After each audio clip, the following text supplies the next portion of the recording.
안녕하세요. 안전하고 행복한 학교 문화를 위한 교직원 대상 학교폭력 예방교육을 실시하도록 하겠습니다. 자, 이번 주제는 학교폭력 사안 처리 절차를 중심으로 학교폭력 예방교육을 실시하도록 하겠습니다. 급변하는 사회에서 우리의 생활은 급속도로 다원화되고 있습니다. 안전하고 행복한 학교를 위해 더 나아가 그러한 사회를 만들기 위해서 어느 소수가 아닌 모두 함께 같은 생각을 하며 실천을 해야 되겠습니다. 본 영상은 교육용으로 제작되었습니다. 2021년 학교폭력 사안 처리 가이드북 내용을 토대로 제작되었습니다. 자, 첫 번째는 달라진 학교폭력 예방법에 대해서 한번 알아보도록 하겠습니다.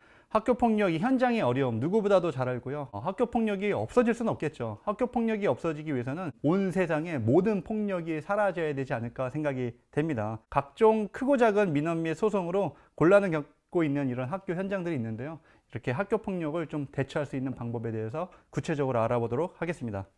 개정된 주요 학교폭력 예방 법률에 대해서 한번 알아보도록 하겠습니다. 자, 첫 번째는 교육지원청이 학교폭력 대책 심의위원회를 알아보도록 하고요. 두 번째는 교내 전담기구 구성에 대해서 알아보고요. 자, 세 번째는 이런 경미 사안에 대해서 학교장의 자체 해결이 가능하다고 하는데 학교장의 자체 해결에 대해서 좀 알아보도록 하겠습니다. 자, 네 번째는 행정심판이 일어나됐는데요. 그것도 좀 알아보도록 하고요. 다섯 번째는 가해자와 피해 학생 즉시 분리 제도라는 것도 알아보도록 하겠습니다. 자, 여섯 번째는 전문가의 의견 청취라는 것이 있는데 이 주요 6가지에 대해서 한번 알아보도록 하겠습니다. 과거에는 학교폭력 대책 자치위원회라고 해서 학교에서 이제 이루어졌었는데요. 이제는 좀 분리가 돼서 학교에서는 학교폭력 전담기구를 구성하고요. 그 다음에 교육청에서는 학교폭력 대책 심의위원회를 구성하도록 되어 있습니다. 특히 학교의 학교폭력 전담기구는 학부모의 3분의 1이 위촉이 되어야 된다는 것이 새롭게 변경된 법률 개정입니다. 또한 경미한 사안에 대해서는 학교장의 자체 해결이 가능한데요. 경미한 사안에 이 피해 학생 측의 동의를 받아서 학교장 자체 해결이 가능합니다. 단 반드시 신고 접수 및 교육지원청의 보고는 이루어져야 합니다. 네 번째는 불복제도의 행정심판에 일어난데요. 자, 과거에는 가해 학생은 도교육청에서 재심과 행정심판을, 피해 학생은 도청에서 재심으로 이원화된 것을 공립과 사립 공통으로 이 행정심판으로 일원화됐다는 점입니다. 자, 다섯 번째는 즉시 분리 제도입니다. 피해 학생을 보호하기 위해서 가해 학생의 분리를 원칙으로 하는 것이 2021년 6월 23일서부터 적용이 됩니다. 심의위원회 심의 전이라도 피해 학생의 보호를 위해서 특별한 사정이 없다면 바로 학교장에 분리를 해야 된다는 것이 명시되어 있습니다. 다음은 전문가의 의견 청취입니다. 피해 학생 또는 그 보호자의 의사를 확인해서 요청이 있는 경우에는 출석이나 서면 등의 방법으로 전문가의 의견을 청취하게 되어 있습니다. 학교폭력 사안 처리를 보게 된다면 이 관계 회복이라는 말이 굉장히 많이 나옵니다. 학교폭력 사안 처리 전 과정에서 관계 회복 프로그램을 운영할 수 있다는 것이 명시가 되어 있는데요. 이것은 피해 학생 보호를 좀 강조하는 것이고요. 학교의 교육력 제고와 관계 회복을 좀 지원하고 학교 교육 공동체 예방 및 근절을 위한 대처를 강화시키기 위한 방법인데요. 이 중에서는 이 학교폭력은 일반적인 민사, 형사상의 법적 조치와는 별개로 학생의 성장과 배움을 촉진하는 교육적 조치임을 강조하고 있습니다. 자, 학교폭력이 무엇인가요? 학교폭력에 대한 개념을 정확하게 알고 있어야 되는데요. 최근의 학교폭력은 굉장히 애매모호한 학교폭력 사안도 굉장히 많고요. 다양한 유형들이 복합적으로 연결되는 그런 학교폭력이 있는데요. 정확하게 학교폭력에 대한 개념을 알아보도록 하겠습니다. 세 가지 문제를 풀어보도록 하겠습니다. 기본 상식 퀴즈, 학폭인가 선도인가, 학교폭력 대책 심의위원회, 그리고 학생생활교육위원회, 과거에는 그 선도위원회라고 이야기를 했었습니다. 자, 학폭인지 선도인지 한번 구분을 해볼까요? 자, 첫 번째 문제는 중학생이 만약에 성인인 대학생을 때리면 학폭일까요? 선도일까요? 두 번째, 지나가던 성인이 학교의 학생을 때리게 된다면 학폭일까요? 선도일까요? 세 번째, 학부모가 자기 자식을 때리면 이거는 학폭일까요? 선도일까요? 자, 정답은 첫 번째는 중학생이 만약에 성인을 때렸다고 한다면 이것은 피해자가 학생이 아니라 성인이죠. 그러면은 사실은 이건 학교폭력에 해당되지 않습니다. 지나가던 성인이 우리 학교의 학생을 때리게 된다면 피해 학생이 학생이죠. 이거는 학교폭력에 해당이 됩니다. 학부모가 만약에 자기 자식을 만약에 때렸다고 한다라고 해도 피해 학생이 우리 학교 학생이기 때문에 바로 학교폭력에 해당되는 것입니다. 즉 피해자가 학생이면 모두 학교폭력이다 라고 생각하시면 되겠습니다. 학교폭력은 학교 내외에서 학생을 대상으로 하는 폭력이죠. 특히 가해자가 학생이 아닌 경우 피해자만 학생인 경우가 있을 수가 있습니다. 그래서 이 피해 학생에 대한 보호 조치를 하기 위해서 이 피해자가 학교의 학생이라고 한다면 학교폭력에 해당이 됩니다. 학교폭력이란 학교 내외에서 학생을 대상으로 발생한 상해, 폭행, 감금, 협박, 약치, 유인, 명예훼손, 모욕, 공갈, 강요, 강제적인 심부름 및 성폭력, 따돌림, 사이버 따돌림, 정보통신망을 이용한 음란폭력 정보 등에 의하여 신체, 정신 또는 재산상의 피해를 수반하는 행위를 말한다 라고 나와 있습니다. 여기서 이제 두 가지가 중요한데요. 피해자가 학생이어야 하고요. 신체적 혹은 또 정신적 이렇게 재산상의 피해를 받은 것이 있다고 한다면 학교폭력에 해당이 됩니다. 학교폭력의 피해 유형은 굉장히 다양한데요. 이 중에 압도적으로 굉장히 높아진 것은 언어폭력이죠. 과거에는 이 신체폭력이 조금 줄을 잃었다고 한다면 최근에는 이 언어폭력이 굉장히 높아졌는데요. 이런 언어폭력과 또 연계된 사이버폭력이라든가 또한 이 괴롭힘 등이 연결돼서 지금 어느 하나의 특정의 유형보다는 복합적인 유형의 학교폭력이 이루어지고 있습니다. 눈에 보이지 않는 상처도 폭력이다. 학교폭력 개념 관련 판례를 본다면 이게 뭐뭐하는 등이라는 표현이 있습니다. 학교폭력의 어떤 유형의 개념에 딱 포함되는 것뿐만 아니라 거기에 포괄적으로 적용되고 있기 때문에 겉으로 비슷한 것은 물론 질적으로 유사한 행위도 모두 학교폭력 행위로 포함시키고 있습니다. 언어폭력과 가장 연관되는 것이 바로 사이버폭력인데요. 최근 이 심각한 사이버폭력으로 인해서 굉장히 여러 가지 머리가 아파지고 있는데요. 이 사이버폭력 예방이 무엇보다도 중요하겠죠. 사이버폭력의 특징이 무엇일까요? 크게 비대면성, 익명성, 영구성, 확산성으로 볼 수가 있는데요. 비대면성, 내가 같이 있지 않기 때문에 좀 더 악랄한, 좀 더 심각한 그런 수준의 폭력이 있을 수가 있고요. 익명성, 내가 밝혀지지 않기 때문에 더 큰 문제가 있을 수도 있고요. 이게 한 번 기록이 남는 것은 영원히 남을 수가 있는 영구성이 있기 때문에 그것도 큰 문제가 되고 있습니다. 또한 일파만파로 퍼질 수가 있죠. 지금 내가 올린 것이 다른 나라에서 전 세계의 모든 사람들이 볼 수가 있는 것이 바로 이 사이버 폭력의 특징입니다. 사이버 폭력의 유형에 대해서 한번 알아보도록 하겠습니다. 사이버 스토킹이라는 것이 있는데요. 어떤 특정인에게 원치 않음에도 불구하고 반복적으로 공포감이라든가 불안감을 유발하는 이메일, 문자 등을 보내거나 블로그, SNS 등에 방문해서 댓글 등으로 이렇게 흔적을 남기는 행위를 바로 사이버 스토킹이라고 얘기를 하고요. 사이버 성폭력, 이것도 큰 문제가 되고 있죠. 어떤 특정인을 대상으로 성적인 묘사라든가 성적 비하 발언, 성차별적 욕설 등 이 성적 불쾌감을 느낄 수 있는 내용을 인터넷이나 휴대전화를 통해서 게시하거나 또 음란한 동영상, 사진을 퍼뜨리는 행위를 사이버 성폭력이라고 이야기합니다. 신상정보 유출도 굉장히 많이 일어나고 있습니다. 사이버상에서 이름이라든가 거주지, 재학 중인 학교 등을 유포시키는 행위를 바로 신상정보 유출이라고 하고요. 학생들 간의 사이버 따돌림도 요즘 굉장히 심각한 문제가 있는데요. 사이버상에서 상대방을 따돌리는 행위를 바로 사이버 따돌림이라고 이야기를 합니다. 그리고 가장 사이버 폭력에서 가장 지금 현재 제일 많이 일어나고 있는 것이 바로 사이버 명예훼손입니다. 사실 여부와 상관없이 다른 사람 혹은 기관의 명예를 훼손하는 글을 사이버상에 올려서 누구나 볼 수 있게 하는 그런 행위인데요. 이게 사실이어도 문제가 되고 사실이 아닌 허위 사실이어도 문제가 됩니다. 사실적시의 명예훼손일 경우에는 3년 이하의 징역 또는 3천만 원 이하의 벌금을 받게 되고요. 허위 사실적시 명예훼손에 해당돼서는 7년 이하의 징역이라든가 10년 이하의 자격정지 또는 5천만 원 이하의 벌금이 있기 때문에 아이들이 어떤 불만을 어떤 인터넷상에다가 사이버상에다가 이렇게 글을 올리는 것은 굉장히 위험할 수 있습니다. 그 밖에 사이버 가치라든가 사이버 강요 등 굉장히 사이버 폭력이 지금 심각한 문제가 되는데요. 여러 가지 학교 폭력을 예방하기 위한 활동이 필요하겠습니다. 이 피해자 후유증을 알고 있으면 우리가 조금 더 관심 있게 조금 교육을 해야 되지 않을까 생각이 되는데요. 이 불안과 우울증이 계속 지속이 됩니다. 어른이 되어서도 그 피해 후유증이 나오기도 하고요. 어떤 무력감을 갖는다거나 그 다음에 이게 복수심, 화가 계속 치밀어서 이 복수심이 일어난다거나 혹은 자해나 자살 충동을 느끼게 되는 그런 피해자의 후유증이 엄청나게 심각한 수준에 해당이 됩니다. 학교 폭력의 이 시작이 장난에서 비롯된다라고 한다면 참 가슴 아프죠. 학교 폭력이 어떤 가해 이유가 압도적으로 장난에 의해서 이루어지는 것이 굉장히 많습니다. 혹은 상대가 먼저 그래서 혹은 오해와 갈등으로 인해서 발생한 학교 폭력이 굉장히 많습니다. 그래서 저는 아이들에게 이 장난에 대한 어떤 정의를 좀 내렸는데요. 인권을 위배되지 않는 범위 내에서 나만 즐거운 것은 절대 장난이 아니다. 나도 즐겁지만 상대도 즐거워야 장난인데 문제는 뭐냐? 보는 사람들도 즐거워야 장난이다 라고 이야기를 하고 있습니다. 이걸 좀 구체적으로 안내할 필요가 있어요. 그래서 제가 만든 시가 있는데요. 이름하여 빙자한이라고 합니다. 시 한 편을 읽어보도록 하겠습니다. 미스터 정섭 김 빙자한. 강도 센 참참참 뿅망치는 게임을 빙자한 폭행이다. 의자 빼기는 장난을 빙자한 폭력이다. 아이스 깨끼는 관심놀이를 빙자한 성추행이다. 헤드락은 프로레슬링 기술을 빙자한 폭력이다.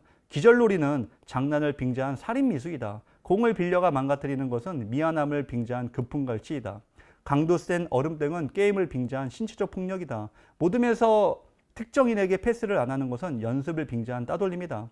체육복을 빌린 후 돌려주지 않는 것은 깜빡함을 빙자한 금품갈치이다. 자신이 잘못 던진 공을 가져오라고 하는 것은 셔틀을 빙자한 강요이다. 상대팀에 대한 저격을 경기장이 아닌 인터넷에 올리는 것은 표현의 자유를 빙자한 사이버 폭력이다. 이렇게 해서될 행동이 있고 하지 말아야 될 행동이 있습니다. 장난의 인권을 위배되지 않는 그런 범위 내에서 나도 즐겁고 상대도 즐겁고 보는 사람들도 즐거워야 진정한 좀 장난이다 라고 얘기를 하고 있습니다. 꼭 알아야 할 학폭 상식에 대해서 한번 알아보도록 하겠습니다. 궁금하지만 물어볼 수 없었던 애매한 학폭 상식. 무조건 신고를 해야 하나요? 약간 학교 폭력인 것 같기도 하고 아닌 것 같기도 하고 애매하고 좀 너무나도 경미한 사안이 발생했을 때 이거 참 곤란한 경우 굉장히 많죠. 하지만 학교 폭력에는 신고의 의무가 있습니다. 담임교사 선생님들은 어떻게 해야 될까요? 담임교사로부터 인지 또는 감지된 경우가 있어요. 그게 아무리 사소한 내용이라고 한다라고 하더라도 학교폭력 전담기구를 통해서 신고를 해야 합니다. 개인적인 주관으로 사안을 판단해서는 안 됩니다. 전담기구에서 심의될 수 있도록 신고하고 협조를 해줘야 되겠죠. 학교폭력 신고 의무의 법조 조항을 보게 된다면 학교폭력과 관련된 모든 사항에 대해서는 학교장 또는 심의위원회에 또 신고를 해야 되는 그런 의무가 있습니다. 화해했는데 신고를 또 해야 되나요? 좀 약간 경미한 사원에서 바로 화해를 했어요. 이것도 굉장히 애매하시죠. 이럴 경우에는 어떻게 해야 될까요? 학생 간의 화해나 이 지도를 했는 거는 굉장히 별개입니다. 학교폭력 사안은 아주 경미한 사안이라고 할지라도 반드시 신고를 해야 되는 의무가 있고요. 그리고 경미함의 유무는 담임교사가 판단하는 것이 아니라 학교폭력 전담기구를 통해서 경중을 좀 판단을 하게 되고요. 이제는 학교폭력 전담기구에서 4가지 요건이 충족되는지 확인을 한 상태에서 이 학교장 자체 해결로 또 진행이 가능합니다. 담임교사도 조사를 해야 되는지 말아야 되는지 또 궁금한 사람들도 있을 것이에요. 담임교사에게 학교폭력 사안 조사를 요청하는데 담임교사도 조사를 해야 되나요? 이런 질문들이 굉장히 많습니다. 조사는 전담기구 또는 소속 교원에 해당이 됩니다. 꼭 전담기구, 학교폭력 책임교사가 모든 것을 사안 조사하는 것이 아닙니다. 이 담임교사는 전담기구와 다르게 아이들을 많이 만나봤죠. 그래서 정황을 판단을 할 수가 있습니다. 물론 또 한쪽 편에서 생각할 수 있기 때문에 조사할 때 주의사항이 좀 있는데요. 이 학교폭력 사안을 꼭 조사해야 되는 건 아니지만 조사를 할 수 있습니다. 학교폭력 조사 담당자는 이 전담기구 또는 소속교원으로 되어 있죠. 그래서 담임교사는 소속교원이 포함되기 때문에 조사는 가능합니다. 여기서 이제 학교폭력 사안 조사가 진행된 후에 담임교사의 역할, 나는 그 이후에 무엇을 해야 되지? 라는 것이 굉장히 궁금할 텐데요. 담임교사는 사안 처리 절차가 진행되는 동안에 조사 담당자로 요청받을 수도 있습니다. 대개 학생에 대해 또 수업 참여나 일상생활에 대한 관찰 또는 면담이나 상담을 통해서 학생들을 관찰하도록 하고 있습니다. 자, 그러면 학교폭력 처리 절차에 대해서 한번 알아보도록 하겠습니다. 학교폭력 사안 처리 절차는요, 3가지로 구분됩니다. 사전 예방, 사안 처리, 그리고 사후 지도가 되어 있는데요. 특히나 사안 처리 과정에서는 관계 회복이라는 것이 있습니다. 전반적으로 관계를 좀 회복하는 거에 포커스가 맞춰져 있다는 점을 우리는 다시 한번 명심해야 되겠습니다. 학교폭력 사안 처리 전 과정에 관계 회복 프로그램을 운영할 수 있다는 내용이 명문화되어 있는데요. 이것은 피해 학생이든 가해 학생이든 물론 관련된 모두의 이 관계 회복 중심의 생활교육이 강조됨을 이야기하고 있습니다. 사안 처리 절차에 대해서 구체적으로 알아보면요. 첫 번째, 초기 대응입니다. 약간 학교 폭력인지 아닌지 확실히 인지, 감지하는 그런 노력들이 필요합니다. 어떤 징후도 좀 파악을 해야 되고요. 또 다양한 실태 조사나 설문조사, 상담, 순찰 등이 필요하겠습니다. 신고 접수도 이렇게 신고를 받을 수 있게끔 신고 접수 대장을 기록하게 되고요. 모든 신고는 학교장에게 보고하게 되고 보호자, 해당 학교에다가 통보를 또 해야 되겠죠. 그리고 나서 이 신고 접수한 것은 교육청에다가 보고하도록 되어 있습니다. 초기 개입이 중요한데요. 관련 학생의 안전 조치가 우선이 되어야 되겠죠. 특히 보호자에게 연락을 하고 폭력 유형별 초기 대응에 대해서 좀 알고 있어야 초기 대응이 가능하다고 생각이 됩니다. 다음 사안 조사입니다. 긴급 조치를 해야 될 상황인지 말아야 되는 상황인지를 판단을 하는 것도 중요합니다. 그래서 피해 학생에 대한 보호가 우선이 되어야 되고요. 필요시에 가해 학생에 대한 선도가 필요할 경우에는 긴급 조치를 통해서 사안 조사 시에 실시를 하고 있습니다. 사안 조사를 하고 보호자 면담과 이런 사안들을 이제 보고하게 되어 있는데요. 그리고 나서 이제 학교폭력 전담기구에서 심의를 하게 되는데 학교장 자체 해결의 요건에 따라서 이 요건 충족 여부를 심의하게 되는데요. 네 가지는 조금 더 구체적으로 알아보도록 하겠습니다. 특히나 피해 학생 및 보호자의 심의위원회 개최 요구 의사서면을 확인하게 되는데요. 요건이 충족이 된다면 학교장 자체 해결이 가능합니다. 이렇게 네 가지 조건과 피해 학생 및 피해 학생의 보호자가 심의위원회까지 가지 않고 학교장 자체 해결로 좀 해결됐으면 좋겠다라고 한다면 전담기구에서 학교장 자체 해결이 가능한데요. 이 요건이 미충족 또는 부동의를 했을 경우에는 이제 학교폭력을 이제 심의위원회에서 결정을 하게 됩니다. 심의위원회로 가게 된다면 심의위원회를 개최하게 되고요. 거기에서 조치, 심의, 의결, 분쟁 조정도 실시하고요. 교육장의 조치 결정에 따라서 학교장에게 통보를 하게 되고 피해 학생, 가해 학생에 대한 서명 통보를 하게 됩니다. 그리고 마지막으로 조치 이행이 돼야 되는데요. 피해 학생에 대한 보호 조치, 가해 학생에 대한 선도 조치가 이루어지게 되고 특히나 가해 학생 조치 사항으로는 학교 생활기록부에 기재가 되고요. 가해 학생 및 가해 학생 보호자의 특별교육이 부과됩니다. 만약에 조치 불복에 따라서는 이렇게 행정심판이라든가 행정소송에 의한 절차를 안내하기도 합니다. 궁금한 학교폭력 사안 처리. 궁금하지만 물어볼 수 없었던 애매한 학폭 상식이 있는데요. 자, 이것만 알아도 되지 않을까 생각이 됩니다. 학교폭력 신고 방법 및 절차, 어디다 신고를 해야 되겠죠? 누구한테나 신고를 해도 됩니다. 112도 신고를 해도 되고요. 117, 일일이 친절하게 안내를 한다라고 아이들한테 이야기를 합니다. 폭력과 관련해서 빨리 인식을 좀 잘해야 되겠고 그거에 대한 대처, 그래서 폭력이면 인식과 대처를 잘해야 된다라는 것을 명심했으면 좋겠습니다. 몇 가지 질문을 통해서 한번 알아보도록 하겠습니다. 사안이 발생했을 때 가정에게 알릴 때 유의점이 무엇인가요? 우선은 관련 학생이라고 이야기를 해야 됩니다. 이게 딱 벌써 피해 학생, 가해 학생을 또 구분해서 막상 또 조사를 하다 보면은 이게 또 바뀌는 경우도 있고요. 더 정확한 사안을 알기 위해서는 이거는 끝까지 가봐야 사실 아는 거기 때문에 딱 단정 지을 필요는 없습니다. 그래서 피해 학생, 가해 학생을 구분하지 않고 다 관련 학생이라고 얘기를 하면서 사실을 중심으로 안내를 해야 됩니다. 그래서 사실관계 중심으로 접수된 내용을 안내하고요. 학교폭력 사안 처리 절차에 대해서 안내를 해줘야 되겠습니다. 학교장 자체 해결제는 무엇인가요? 경미한 사안은 학교장의 자체 해결제로 가능하다고 되는데 이거 좀 애매한 경우가 있죠. 요건에 따른 학교장의 자체 해결제가 있습니다. 이 전담기구 심의를 통해서 객관적인 요건이 충족되어서 그런 경미한 사안이 확인된 경우에는 학교장의 자체 해결이 가능합니다. 원칙적으로 학교장 자체 해결 이후에는 동일 사안에 대해서는 심의위원회 개최를 요구할 수 없기 때문에 이 사안에 대해서도 부모님께 자세하게 안내를 하는 것이 중요하겠습니다. 학교폭력 전담기구 구성이 좀 달라졌습니다. 교감선생님, 책임교사, 전담 상담교사 혹은 상담사, 보건교사, 학부모 등으로 구성이 되어 있는데요. 반드시 구성의 3분의 1은 학부모위원으로 구성되어 있고요. 이 학부모위원은 학교운영위원회에서 추천된 학부모여야 되겠습니다. 조사는 사안 조사 절차가 있는데요. 우선 면담이라든가 정보 수집이라든가 정황을 파악하고요. 이런 또 요구사항을 확인을 해야 되겠습니다. 이런 것들을 면담일지라든가 보고서를 작성하고 사안을 보고하게 되어 있습니다. 가장 또 중요한 것은 이런 전담기구의 구성원의 이 학교폭력과 관련된 내용에 대해서는 비밀 누설 금지 의무가 있기 때문에 우선 말조심해야 되겠죠. 여기에서 학교장 자체 해결이 가능하려면 4가지 요건이 있다고 하는데 이 4가지 모두 충족해야 학교장 자체 해결이 가능하다고 하는데 4가지를 다 외울 수가 없겠죠. 자, 4가지를 한번 잘 따라 해보도록 하겠습니다. 지진제보 한번 따라 해보세요. 지진제보. 저는 학폭은 지진과 같다, 이 재난과 같다라고 이야기합니다. 이런 재난 상황에서는 빨리 제보를 해야 되겠죠. 지속적이지 않은 경우, 진단서, 2주 이상의 진단서를 제출하지 않은 경우, 재산상의 피해가 없거나 즉각 복구된 경우, 보복행위가 아닌 경우, 이렇게 지속적이지 않아야 되고 진단서를 제출하지 않아야 되고 재산상의 피해가 없어야 되고 보복행위가 아닌 경우, 이 네 가지가 모두 충족된다고 한다면 학교장 자체 해결 조건 중에 첫 번째가 해결이 됩니다. 그리고 나서 피해 학생 및 그 보호자가 여기 심의위원회까지 안 가고 학교장 자체 해결로 좀 해주세요 라고 했을 때 이 네 가지 조건이 충족이 다 되고, 그 다음에 피해 학생 및 그 보호자가 심의위원회를 가지 않겠다라는 동의를 받게 된다고 한다면 학교장 자체 해결이 가능합니다. 사안 조사할 때 주의사항이 있는데요. 첫 번째, 신속한 사실 확인입니다. 이게 좀 시간이 흘러가게 된다면 그런 사안들이 좀 왜곡되거나 확대되거나 축소되는 경우가 있습니다. 그래서 빠르게 또 사안 조사를 해야 되겠고요. 광합적인 조사는 할 필요가 없습니다. 그리고 피해 학생과 가해 학생을 단정하는 거는 좀 무리가 있으니까 지양하는 것이 좋고요. 그 다음 피가해가 있다고 한다면 분리해서 이렇게 조사를 해야 되겠습니다.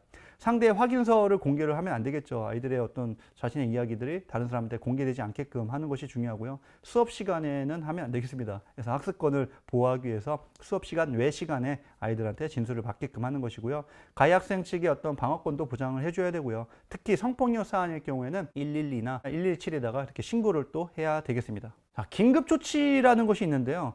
이거는 가해 학생 선도를 위한 긴급조치입니다. 학교장이 긴급하다고 인정되는 경우에는 학교 자체 해결 혹은 심의위원회 개최 요청 전에도 긴급조치를 먼저 할 수 있습니다. 그럼 가해 학생에 대한 어떤 그 긴급조치를 어떻게 할까요? 학교장은 가해 학생에 대한 선도가 긴급하다고 인정되는 경우 학교장의 자체 해결 혹은 심의위원회 개최 전에 우선 조치가 가능한데요. 이렇게 긴급조치의 결정권자는 교장 선생님이시고요. 이런 조치 사항에 대해서는 어떤 피해 학생에 대한 서면 사과라든가 피해 학생 및 또 신고, 고발 학생에 대한 접촉, 협박 및 보복행위 금지 명령을 내릴 수가 있고요. 또 교내 봉사라든가 또 전문가에 의한 특별교육 혹은 심리치료를 받을 수 있게끔 하고요. 또 출석 정지를 내릴 수가 있게 됩니다.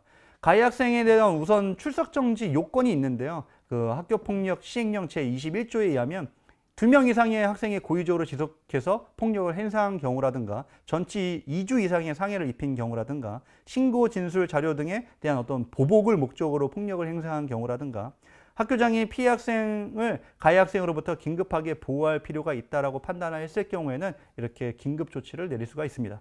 즉시분리 제도라는 것이 생겼습니다. 2021년 6월 23일 이후서부터는 이런 학교장이 인지한 학교폭력 사안에 대해서는 즉시분리 조치라는 것이 있는데요. 가해 학생과 피해 학생을 즉시 분리하라는 그런 제도입니다.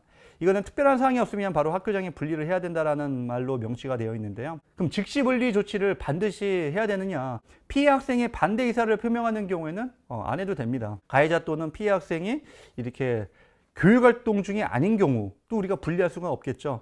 가해 학생 긴급조치로부터 조치가 이미 가해 학생과 피해 학생이 분리된 경우는 굳이 우리가 할 필요가 없기 때문에 이렇게 시행령에 따라서 세 가지의 경우에서는 긴급조치가 이미 이루어져 있고 그 다음에 또 반대 의사가 있기 때문에 즉시 분리 조치는 그래서 서명을 받아서 긴급조치를 할 것인지 말 것인지를 피해 학생에 대해서 서면으로 받으면 되겠습니다.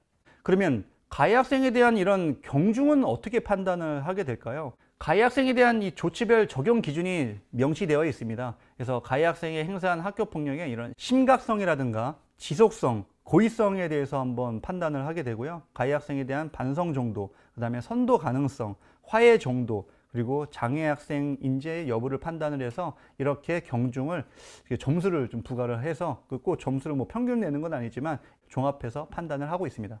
간혹 이런 뉴스에서 이런 걸 보고 있습니다. 축소했다. 학교폭력을 은폐했다. 신고를 하지 않았다.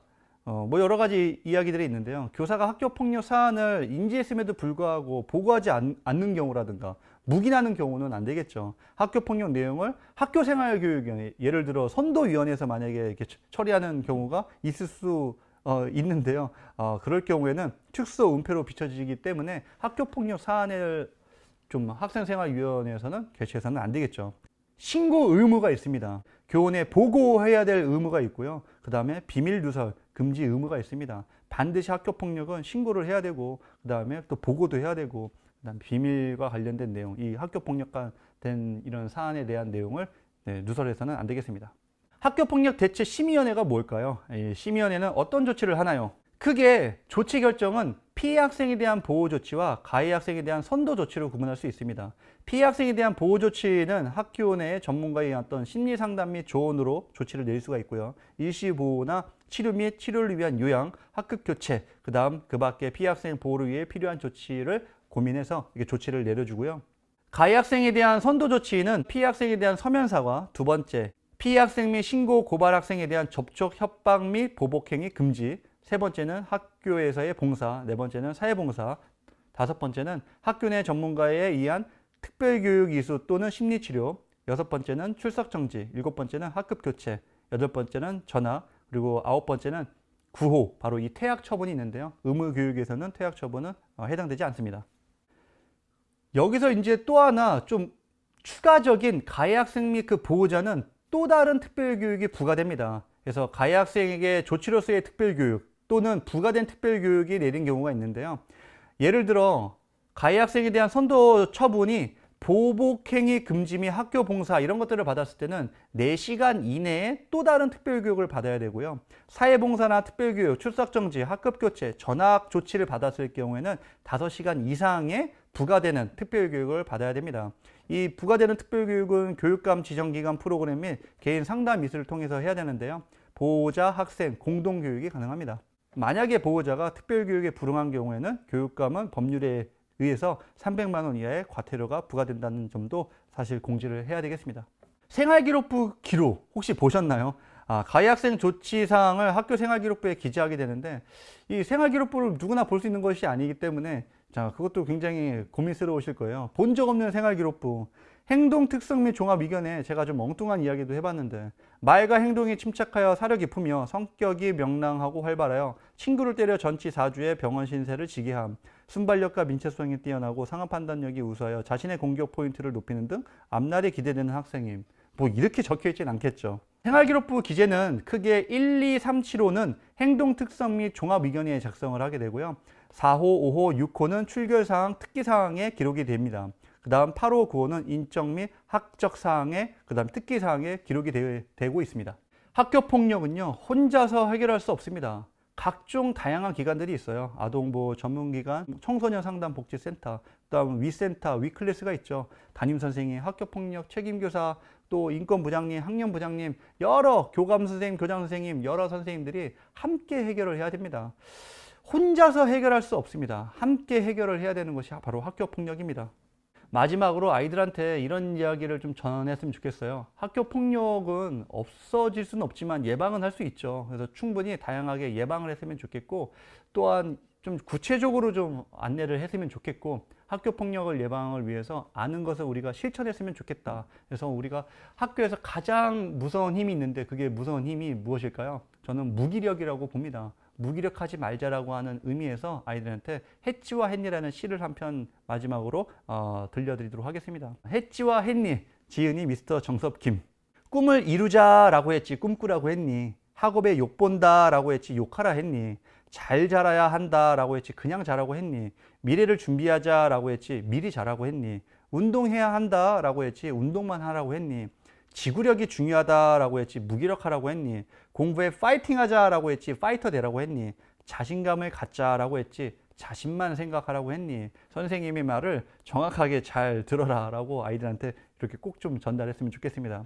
학교폭력 없는 이런 행복한 학교, 어떤 창의성과 인성이 살아넘치는 이런 아이들, 긍정, 웃음, 수용, 믿음, 공감, 배려, 소통, 감동들이 가득한 학교를 우리 선생님들이 같이 한번 만들어 보았으면 좋겠습니다. 이상 학교폭력 예방교육 마치도록 하겠습니다. 감사합니다.